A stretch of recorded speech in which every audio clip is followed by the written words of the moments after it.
Coba bayangin deh, sebuah kehidupan di mana apapun yang terjadi, kamu bisa tetap tenang. Saat orang lain panik, pikiranmu tetap jernih. Ini bukan soal jadi kebal sama emosi ya, tapi soal gimana cara mengendalikannya. Kekuatan mental itu bukan anugerah, tapi sebuah skill yang bisa banget dilatih.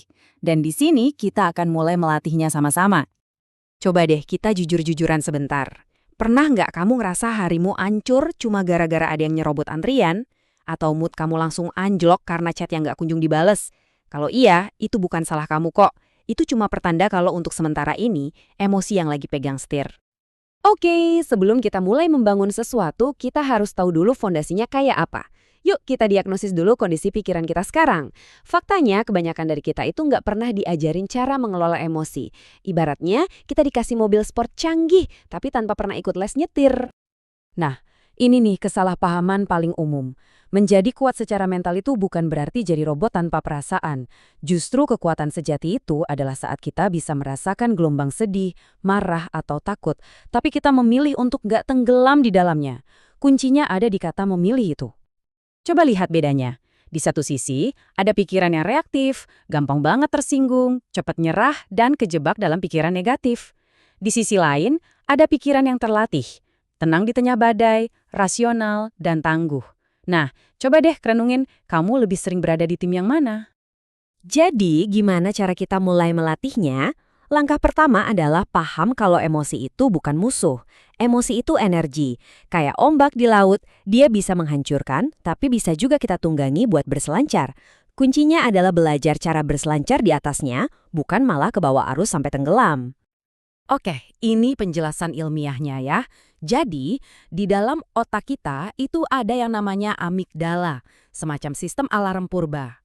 Masalahnya, alarm ini nggak bisa bedain mana ancaman singa beneran, mana ancaman jempol ke bawah di media sosial.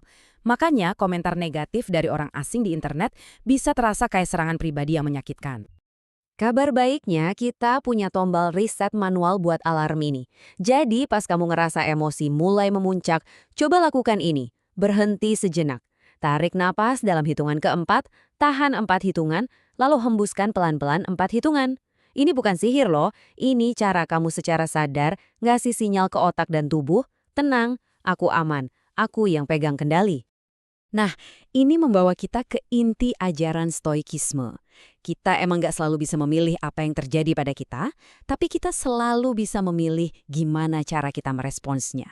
Kekuatan sejati kita itu ada di jeda kecil antara sebuah kejadian dan reaksi kita.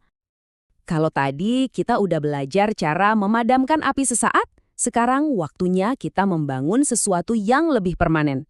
Bukan lagi sekedar perisai, tapi sebuah benteng pertahanan mental yang kokoh. Jadi, apa sih ketahanan sejati itu? Ini bukan soal nekat nabrakin kepala ke tembok terus-terusan. Orang yang beneran tangguh itu justru bijaksana. Mereka tahu kapan harus istirahat buat isi ulang energi, mereka cukup kuat untuk mengakui kalau mereka butuh bantuan, dan yang paling penting, mereka nggak buang-buang tenaga buat mikirin hal-hal yang di luar kendali mereka. Kok bisa semua ini terjadi? Jawabannya ada di satu kata keren ini, neuroplastisitas. Gampangnya gini, otak kamu itu bukan batu yang keras, tapi lebih mirip tanah liat. Setiap kali kamu memilih untuk bernapas dalam-dalam daripada marah-marah, kamu tuh sedang mengukir jalur baru di tanah liat itu. Awalnya mungkin susah, tapi makin sering dilakuin, jalurnya makin dalam, dan akhirnya jadi otomatis. Kalau mengendalikan emosi itu level dasar, nah disiplin diri ini udah masuk level selanjutnya. Inilah yang membedakan orang yang cuma pengen berubah sama orang yang beneran berubah. Ini adalah seni untuk melakukan apa yang harus dilakukan, bahkan saat perasaanmu teriak sebaliknya. Kamu pasti kenal banget kan sama pertarungan ini? Pas alarm bunyi pagi-pagi, ada dua suara di kepala. Si otak rasional bilang, ayo bangun, ini bagus buat tujuan jangka panjangmu. Tapi si otak mager bisik-bisik, 5 menit lagi deh, selimutnya anget banget. Nah, disiplin itu soal suara mana yang kamu biarin menang. Ini rahasianya, jangan cuma ngandelin tekad itu kayak otot, bisa capek. Daripada tiap hari susah payah dorong batu besar ke atas bukit, mendingan bangun jalur landai. Itulah yang namanya sistem. Mau rajin olahraga? Jangan berharap sama motivasi pagi hari. Siapin baju olahragamu dari malam sebelumnya. Intinya, buatlah pilihan yang benar menjadi pilihan yang paling gampang. Dan kita sampai pada ujian terakhir. Kekuatan mental sejati itu diujinya bukan pas lagi cerah-cerahnya. Ia diuji di tengah badai, saat rencana gagal, saat stres melanda, saat rasanya semua berantakan.